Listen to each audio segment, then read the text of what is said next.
Hello students, आज हम करने जा रहे हैं 12th इंग्लिश कंपल्सरी की पोएम ए बॉय सॉन्ग। इसके जो पोएट हैं वो हैं विल्फ्रेड विल्सन गिब्सन। ये जो पोएम है ए बॉय सॉन्ग, ये इनका एक काव्य संग्रह है माउंटेन कवर। उस माउंटेन कवर से ये पोएम आपकी ली गई है। ये काव्य संग्रह जो कि 1902 में पब्लिश हुआ था। ये जो पोएम आपकी बॉय सॉन्ग, इस पोएम में कवि हमें ये बता रहा है कि नेचर ने हमें अनेक बहुमूल्य उपहार दिए गए हैं। अनेक बहुमूल्य उपहार प्रकृति ने हमें दिए हैं और उन्हीं बहुमूल्य उपहारों में से एक उपहार है, गिफ्ट है, वो कौन सा है? फ्रीडम। फ्रीडम है जो प्रकृति ने हमें सभी को समान रूप से प्रदान की है। फ्रीडम, चाहे वो इंसान हो, चाहे वो जानवर हो, चाहे वो पक्षी हो, सभी को समान रूप से फ्रीडम दी गई है।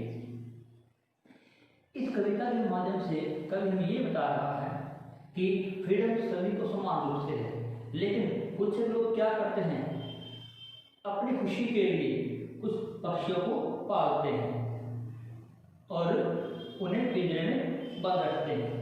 लेकिन जो कवि है इसके अगेंस्ट है। इस पोएम के माध्यम से कवि हमें बता रहा है कि हमें पक्षियों को पिंजरे में बंद नहीं करना चाहिए। क्यों? क्योंकि जिस प्रकार से मनुष्यों को आज़ादी है, स्वतंत्रता मिली हुई है, उसी प्रकार से पक्षियों को भी आज़ादी मिलनी चाहिए, न कि हम उन्हें पिंजरे में बंद रखकर उनकी आज़ादी को छीने। तो आओ हम पोएम पढ़ते हैं। Because I set no snail but leave them for fly free, but leave them fly free. All the birds of the air belong to me. तो कवि कह रहा है कि because I said no snare, snare होता है जाल। क्या होता है? जाल। और सेट करना, बिछाना, क्योंकि मैं किसी प्रकार कोई जाल नहीं बिछाता हूँ। आई सेट नो स्नेयर, मैं किसी भी कोई भी जाल नहीं बिछाता हूँ। उसके लिए पक्षियों को फंसाने के लिए, पक्षियों को पकड़ने के लिए मैं किसी प्रकार कोई जाल नहीं बिछाता हूँ, बल्कि क्या करता हूँ मैं? लीव देम, उनको छोड़ देता हूँ। इसलिए फ्लाई फ्री, ताकि वे फ्री मतलब स्वतंत्रता पूर्वक फ्लाई कर सके, उड़ सके, ताकि वे मतलब पक्षी स्वतंत्रता पूर्वक उड़ सके। इसलिए मैं उनको छोड़ देता हूँ। उनको फंसाने के लिए मैं किसी प्रकार कोई जाल, स्नेर नहीं बिछाता हूँ। All the birds of the air, air से हवा को बोलते हैं, लेकिन यहाँ मतलब इस आसमान से, स्काई से, कि इस आसमान के जितने पक्षी हैं, all the birds, सभी पक्षी, कौन से? of the air, इस आसमान के, इस आसमान में उड़ने वाले जितने भी पक्षी हैं, बिलोंग टू मी, वो मुझसे बिलोंग करते हैं। बिलोंग मतलब से संबंधित होना, मतलब वो मुझसे बिलोंग करते हैं, वो मुझसे संबंधित हैं। कहने का मतलब है कि इस आसमान में जितने भी पक्षी उड़ते हैं वो सभी मेरे हैं। मेरे क्यों हैं? क्योंकि मैं उन्हें फंसाने के लिए किसी भी प्रकार कोई जाल नहीं बिछाता हूँ, बल्कि क्या करता हूँ, उनको स्वतंत्रता से, आजादी से उड़ने के लिए उनको मैं छोड़ देता हूं, ताकि वे स्वतंत्रता पूर्वक इस आसमान में उड़ सकें। अगर नेक्स्ट पैसेज, नेक्स्ट स्टैंजा, अब कवि बता रहा है कौन कौन से पक्षी? From the blue tit on the floor to the eagle on the height, uncaged they come and go for my delight। अब देखो कभी क्या होता है इसमें, from the blue tit, blue tit एक स्मॉल बर्ड होता है, एक छोटा सा पक्षी है, स्मॉल बर्ड है, छोटा सा पक्षी है, blue tit. On the floor, floor क्या है? एक काइंड ऑफ श्रब, एक काफी छोटी सी झाड़ी होती है, बुश होती है, थॉर्नी बुश है जो floor. From the blue tit, blue tit से लेकर जो कि छोटा पक्षी स्मॉल बर्ड है, उस पक्षी से लेकर पक्षी कहाँ है ऑन द फ्लोर, जो कि कंक्रीट झाड़ी पर बैठा हुआ है, उस ब्लू टिप से लेकर टू द ईगल, ईगल गरुड़ को बात बोलते हैं, ऑन द हाइट, जो कि आसमान में बहुत ज्यादा ऊंचाई पर उड़ता है। झाड़ी पर बैठा हुआ जो ब्लू टिप है उस छोटे से पक्षी से लेकर आसमान में ऊंचाई पर उड़ने वाले ईगल तक, बाज तक।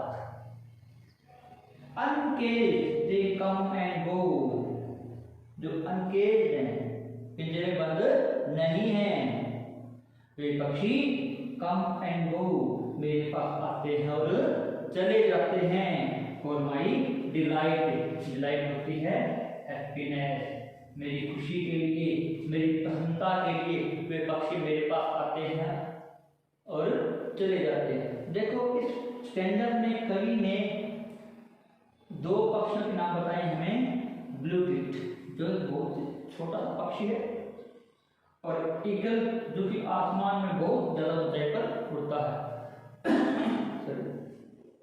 कि ब्लू टिप से लेकर ईगल तक, कहने का मतलब है छोटे से पक्षी से लेकर आसमान में उड़ने वाले ऊंचे से ऊंचे उड़ने वाले पक्षी तक, सभी पक्षी वो क्या हैं, वो मेरी खुशी के लिए, मेरी प्रसन्नता के लिए मेरे पास आते हैं और चले जाते हैं। और वे सभी क्या हैं, अनकेज है, मैं उनमें से किसी भी पक्षी को केज पिंजरे बंद नहीं करता हूँ। इसलिए क्या है, ऑल द बर्ड, सभी पक्षी, छोटे से छोटे पक्षी से लेकर ईगल तक, आसमान में ऊंचाई पर उड़ने वाले ईगल तक, सभी पक्षी क्या हैं, वो मेरे हैं। और वे सभी पक्षी क्या करते हैं, मेरे लिए खुशियाँ, मुझे खुशियाँ देते हैं। खुशी क्यों देते हैं, क्योंकि पक्षी क्या है, वो स्वतंत्रता से उड़ते हैं, आज़ादी से उड़ते हैं, मेरे पास आते हैं और चले जाते हैं।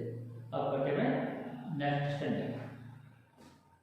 अब जो थर्ड स्टैंडर्ड में कवि क्या बता रहा है कि and so the sunward way, I soar on the eagles wings and in my heart all day the blue tip Singh.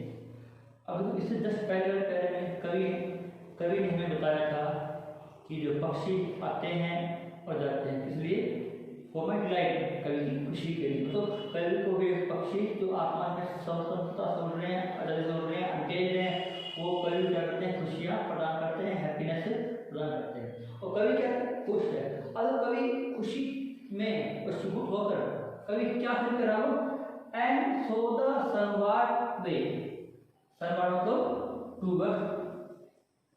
Toward the सन, सूर्य की ओर।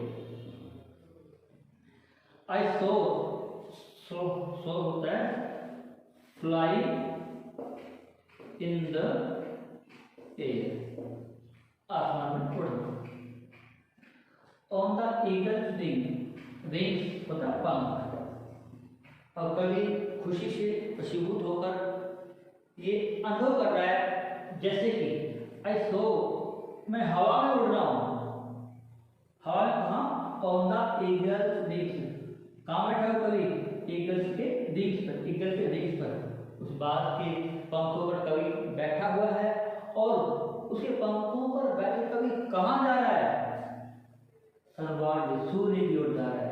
कवि ऐसा फील कर रहा है जैसे कि कवि स्वयं ईगल के पंखों पर बैठा हुआ है, उसके पंखों पर बैठकर वो सूर्य की ओर प्रस्थान कर रहा हो, जा रहा हो, ऐसा महसूस करता है कवि। And in my heart all day, और इन माई हार्ट, मेरे हृदय में, कवि के हार्ट में, कवि के हृदय में सारे दिन भर जो ब्लू है वो सिंग्स गाता है। हालांकि जो पक्षी है हमारे लिए चर्पिंग करते हैं, चहचहाते हैं, लेकिन कवि क्या करे, वो जो पक्षी है चहचहाता नहीं है, वो मेरे क्या करता है, वो गाता है। उसकी जो आवाज है पक्षी की, वो चहचहाने की नहीं मेरे लिए, मेरे क्या अपना वो सॉन्ग है, और वो सॉन्ग मेरे हृदय में सारे दिन क्या होता है, गूंजता रहता है। ऐसा क्यों कह रहा है कवि, क्योंकि कवि को पक्षियों से प्रेम है। यदि हमें पक्षियों से प्रेम नहीं है तो पक्षियों की जो आवाज है वो हमारे लिए चहचहाती होगी। लेकिन कवि को क्या पक्षी से प्रेम है, तो पक्षी की जो आवाज़ है वो चहचहा नहीं रही, बल्कि वो आवाज़ कवि के लिए एक गीत के समान है, एक सॉन्ग के समान है।